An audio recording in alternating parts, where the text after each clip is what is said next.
తెలంగాణ రాష్ట్రంలో గత వారం రోజులుగా ఎడతెరిపి లేకుండా కురుస్తున్నటువంటి వర్షాలతో అతలాకతులమవుతున్నటువంటి రాష్ట్రం.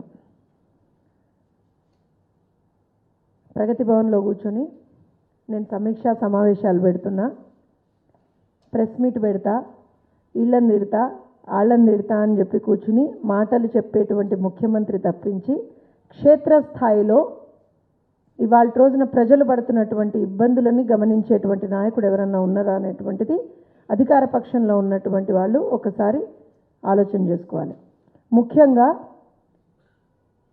ఇంత ఎడతెరిపి లేకుండా కురుస్తున్నటువంటి వర్షాలతోటి, వరదలతోటి, తీరని వ్యధతో, పంట నష్టంతో బాధపడుతున్నటువంటి అన్నదాతని ఇవాళ రోజున ఆదుకునేది ఎవ్వరు తెలంగాణలో. పెద్ద పెద్ద మాటలు చెప్తాడు కదా కేసీఆర్, మాది రైతు బాంధవ ప్రభుత్వం అని చెప్పి. ఇవాల్టి రోజున రాష్ట్రంలో 11 లక్షల ఎకరాలకు పైగా పంట నష్టం జరిగినటువంటి దాఖలాలు మనం చూస్తూ ఉన్నాం. దౌర్భాగ్యం ఏంటంటే తెలంగాణలో 3 సంవత్సరాల నుంచి, ఈ దయచేసి ప్రెస్ మిత్రులందరూ కూడా ఈ విషయాన్ని కొంచెం బోల్డ్ లెటర్స్ తోటి అక్కడ కూర్చున్నటువంటి ఆ కేసీఆర్కి దిమాక్లకు ఎక్కేటట్టుగా రాయాలని చెప్పి నేను కోరుతా ఉన్నా. 3 సంవత్సరాల నుంచి ఒక సర్వే లేదండి. వానలు పడుతున్నాయి, వరదలు వస్తున్నాయి, పంట నష్టం జరుగుతూనే ఉన్నది. అయినా సరే 3 సంవత్సరాల నుంచి కూడా కనీసం సర్వే చేస్తలేడు. సర్వే చేయకపోతే బేసికల్గా జరిగేది ఏంటిది అని అంటే, గత 2 సంవత్సరాల నుంచి అమ్మ పెట్టదో అడుక్కు తినానియదని ఈ మహానుభావుడేమో నేను రైతు బంధు ఇస్తున్నా కాబట్టి మిగతా ఏమి ఇయ్యనని చెప్పి పక్కన కూర్చుంటాడు. ప్రధానమంత్రి ఫసల్ బీమా యోజన అని చెప్పి ఒకటి ఉన్నది. దాని కింద పంటకి బీమా వస్తుంది ఒకవేళ ఏదైనా నష్టం జరిగినా ఏం జరిగినా. అది 2 సంవత్సరాల నుంచి తెలంగాణ రాష్ట్రంలో లేదు, తీసేసిండు.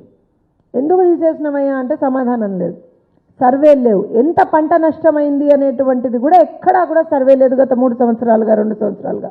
ఎందుకు అనంటే కేవలం మాటల ప్రభుత్వంగా మాత్రమే కేసీఆర్ ప్రభుత్వం ఉన్నది తప్పించి కూడా ఎక్కడ కూడా చేతలలో చూపించట్లేదు అనేటువంటిది వాస్తవం. ఇవాల్టి రోజున రాష్ట్ర వ్యాప్తంగా పత్తి వేసినటువంటి రైతులు కావచ్చు, సోయా వేసినటువంటి రైతులు కావచ్చు, మొక్కజొన్న రైతులు కావచ్చు, వరి రైతులు కావచ్చు, వాళ్ళు ఇవాళ రోజున పడుతున్నటువంటి బాధ వర్ణనాతీతం. ఎవరు పట్టించుకోవాలి?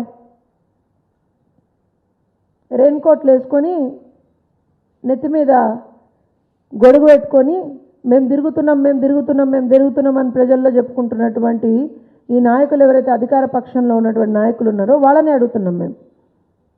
ఏ రకంగా వాళ్ళకి వాళ్ళ రోజున మీరు పరిహారం చెల్లిస్తారో అది చెప్పండి. ఇప్పటికీ కూడా ఇంత జరుగుతున్నా సరే కనీసము ఎక్కడా కూడా పంట నష్టం ఎంత జరిగింది ఆ సర్వే చేయడానికి కూడా ఎవరు ముందరకు వచ్చినటువంటి దాఖలాలు లేవు. ఇక్కడ ఇంకొక విషయం మనం ఏంటి గమనించాలి అని అంటే, కేంద్ర ప్రభుత్వం నుంచి పెట్టుబడి రాయితీ పరిహారం అనేటువంటిది కూడా ఒకటి వస్తుంది. దాన్ని కూడా తీసి మూలనేసింది. ఎందుకు అనంటే అగైన్ ద సేమ్ థింగ్, సర్వేలు లేవు. ఎంత నష్టం వాటిల్లుతున్నది, ఏం జరుగుతున్నది అనేటువంటి దాని మీద సర్వేలు లేదు. ఇప్పుడు ఇక్కడ మనం కూర్చుని మాట్లాడితేనే హనుమకొండ జిల్లాలో 77,163 ఎకరాల్లో వేసినటువంటి వివిధ పంటలకి సంబంధించి ఆ పంటలన్నీ కూడా ఇవాళ రోజున నీళ్ళలో మునిగినటువంటి దాఖలాలు. జయశంకర్ భూపాల్పల్లిలో వరికి సంబంధించి ఆల్మోస్ట్ ఒక 24,000 ఎకరాలు, పత్తి 13,000 ఎకరాలు. ఆదిలాబాద్ జిల్లాలో తీసుకుంటే 10,000 ఎకరాల పత్తి, 4,000 ఎకరాల సోయా, 3,000 ఎకరాల కంది పంట. రాజన్న సిరిసిల్ల జిల్లాలో 7,000 ఎకరాలకి సంబంధించినటువంటి పంట నష్టం. అదే కొమరం మీద ఆసిఫాబాద్ జిల్లాలో 45,000 ఎకరాలకు సంబంధించినటువంటి పంట నష్టం. నిజామాబాద్లో 7,900 ఎకరాలు, నిర్మల్లో 6,850 ఎకరాలు. ఇది అంచనా, సర్వే లేదు కదా, ఇది అంచనా. ఏదైతే అక్కడ జరుగుతున్నదో అది చూసి అక్కడ క్షేత్రస్థాయిలో ఉన్నటువంటి కొంతమంది మా పార్టీకి చెందినటువంటి నాయకులు, అట్లనే అక్కడ ఉన్నటువంటి కొంత వ్యవసాయ అధికారులతోటి పర్సనల్గా 1-on-1గా మాట్లాడినప్పుడు తెలిసినటువంటి లిస్ట్ ఇది. ఇవాల్టి రోజున అధికారంలో ఉన్నటువంటి నేతలు ఏం చేస్తున్నారయ్యా అనంటే, కేసీఆర్ సాబ్ పక్కన కూర్చొని ఆయన ప్రెస్ మీట్ పెడితే ఆయన బీజేపీనో లేకపోతే కాంగ్రెస్నో లేకపోతే ఇంకో పార్టీనో టీడీపీనో తిడుతూ ఉంటే చూసుకుంటే చప్పట్లు కొట్టుకుంటూ కూర్చున్నారు. అంతకు మించి ఏం చేస్తలేరు. నువ్వేం చేసినావు తెలంగాణలో 8 సంవత్సరాల నుంచి అని చెప్పి అడిగితే దానికి సమాధానం చెప్పలేడు కాబట్టి ఇవాల్టి రోజున కేసీఆర్ కూర్చొని ప్రెస్ మీట్లు పెట్టి ఈ పార్టీని ఆ పార్టీని ఇంకో పార్టీని తిట్టడానికి మాత్రమే కూర్చున్నాడు అక్కడ. నీ పార్టీ అధికారంలో ఉండి 8 సంవత్సరాలు అవుతుంది. రాష్ట్రంలో రైతుల పరిస్థితి చూస్తూ ఉన్నాం, ఆడబిడ్డల పరిస్థితి చూస్తూ ఉన్నాం, విద్యార్థుల పరిస్థితి చూస్తూ ఉన్నాం, నిరుద్యోగుల పరిస్థితి చూస్తూ ఉన్నాం, ప్రభుత్వ ఉద్యోగుల పరిస్థితి చూస్తూ ఉన్నాం. ఏమి ఇంకా కూడా సిగ్గు లేకుండా అక్కడ కూర్చొని ఏం కథలు చెప్తున్నావు? ఇదే ప్రజలు ఇవాళ రోజు నేను అడగాలనుకుంటున్నది. అరే 13, 14 తారీఖులు వచ్చినాయి ఇవాళకి, కనీసం ఇవాళ వరకు కూడా ప్రభుత్వ ఉద్యోగులకు జీతాలు లేవు. ఇంకేం కూర్చొని అక్కడ మాట్లాడతాడు కేసీఆర్? నాకు అర్థం కాదు. పోలీస్ శాఖలో కీచకులు, కామాంధులు రోజు రోజుకి పేట్రేగిపోయి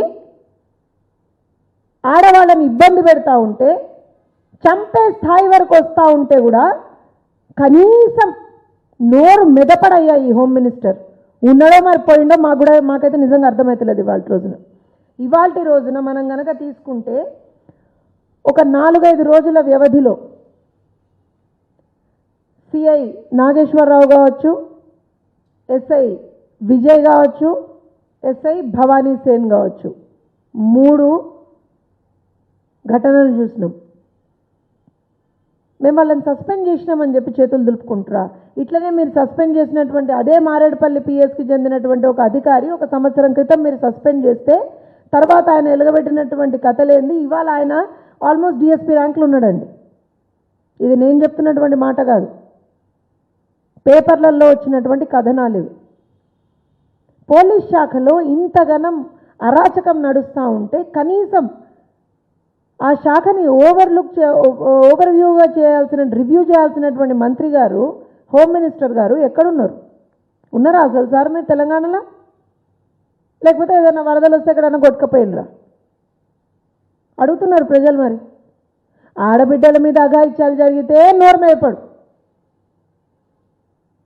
రాష్ట్రం రాజధాని నడిబొడ్డుల హత్యలు జరిగితే నోర్మేపడు. జూబ్లీ హిల్స్లో ఘటన జరిగినప్పుడు ఆయన మనవడు ఉన్నాడు అనే ఒక మాట వచ్చినప్పుడు మాత్రం హుటాహుటిన ప్రెస్ మీడియా ముందరికి వచ్చి లేదు మావన్కేం సంబంధం లేదని చెప్పి చేతులు దులుపుకున్నాడు. ఇంతకు మించి నేను మీడియా వాళ్ళని కూడా అడుగుతున్నా, మీరు ఎప్పుడైనా సరే రాష్ట్ర హోంశాఖ మంత్రుల వారి ఇంటర్వ్యూ ఎప్పుడైనా తీసుకుంటే దయచేసి అడగండి, సార్ మీరు ఉన్నారా అంటే. మీకు ఇంటర్వ్యూ ఇస్తాడో ఇవ్వడో నాకే తెలియదు, ఇయ్యడనే నేను అనుకుంటున్నాను. ఎక్కడైనా కనబడాడు మరి మీకు గిట్ట ఏమైనా కనబడితే, పొరపాటున కనబడితే దయచేసి ఒక మాట అడగండి, సార్ మీరు రాష్ట్ర హోంశాఖ మార్చులు కదా, మరి రాష్ట్రంలో ఆడబిడ్డల మీద జరుగుతున్నటువంటి అఘాయిత్యాల మీద ఎందుకు మాట్లాడతలేరు? రాష్ట్రంలో డ్రగ్స్ మాఫియా ఇంత విపరీతంగా పేట్రేగిపోతున్నది కదా, ఎందుకు మాట్లాడతలేరు? పోలీస్ అఫీషియల్స్ ప్రజల్ని కాపాడాల్సినటువంటి వాళ్ళు ఇవాళ రోజున వాళ్ళే ప్రజల్ని కాటేస్తున్నారు కదా, ఎందుకు మాట్లాడతలేరు? ఎందుకు మాట్లాడొద్దని ఏమన్నా కేసీఆర్ చెప్పిండా సార్ అని ఒక మాట అడగండి. ఇదే నాగేశ్వరరావు మీద ఇవాళ రోజున ఇంత తీవ్రమైనటువంటి ఆరోపణలు వచ్చి అతను నిజంగా కూడా నేను 4 రోజుల తర్వాత ఎందుకు ప్రెస్ మీట్ పెడుతున్నానో కూడా నేను చాలా క్లారిటీ ఇస్తానండి. ఇష్యూ బయటకు వచ్చిన తర్వాత దాని నిజాలు కనుక్కున్న తర్వాత అతను లొంగిపోయిందని చెప్పిన తర్వాత అతని స్టేట్మెంట్ కూడా కన్ఫెషన్ స్టేట్మెంట్ ఒకటి వచ్చింది అని అన్న తర్వాతనే మేము మాట్లాడుతున్నాం. మేమేం తొందరపడి మాట్లాడతలేము ఇవాళ రోజున. అతను చాలా క్లియర్గా చెప్పిన తర్వాత కూడా అవును నేనే చేసిన అని చెప్పిన తర్వాత కూడా ఇప్పటికీ కూడా I'm surprised he's only suspended from his duties. He's only suspended. నిజానికి ఏం చేయాలండి? అవతల తీసి పారేయాలి ఉద్యోగంలోకి వెళ్ళి, ఇంకొకడు వణకాలి. కేసీఆర్ చెప్పిండు కదా ఒకనొక రోజున ఆడబిడ్డల సైడ్ కనుక కళ్ళెత్తి చూస్తే గుడ్లు పెరుకుతామన్నాడు. ఎన్ని గుడ్లు పెరికినో మాకైతే కనబడలే ఇవాళ వరకు తెలంగాణలో. కానీ ఇవాళ మరి చేసిండు కదా నాగేశ్వరరావు, ఇవాళ మీద ఆడబిడ్డ మీద చెయ్యేసిండు కదా భవానీ సేను, ఇవాళ మీద ఆడబిడ్డ మీద చెయ్యేసిండు కదా విజయ్. ఎక్కడ పోయినావు కేసీఆర్? అడుగుతారు కదా, సమాధానం చెప్పేటువంటి ఒక ఐ థింక్ ఆ మోరల్ రెస్పాన్సిబిలిటీ కూడా ఇవాళ రోజున ముఖ్యమంత్రికి లేదనేటువంటి మాట ప్రస్ఫుటం. హాయ్ ఫ్రెండ్స్, మా టుడే టుమారో యూట్యూబ్ ఛానల్ చూస్తున్నందుకు చాలా థ్యాంక్స్. మరిన్ని లేటెస్ట్ వీడియోస్ కోసం వెంటనే సబ్స్క్రైబ్ చేయండి. అలాగే ఈ బెల్ ని కూడా రింగ్ చేసేయండి. మా నోటిఫికేషన్స్ అన్ని మీ మొబైల్లో వస్తాయి. అలాగే మా వీడియోస్ మీకు నచ్చితే లైక్ చేయండి, షేర్ చేయండి, నచ్చకపోతే కామెంట్ చేయండి.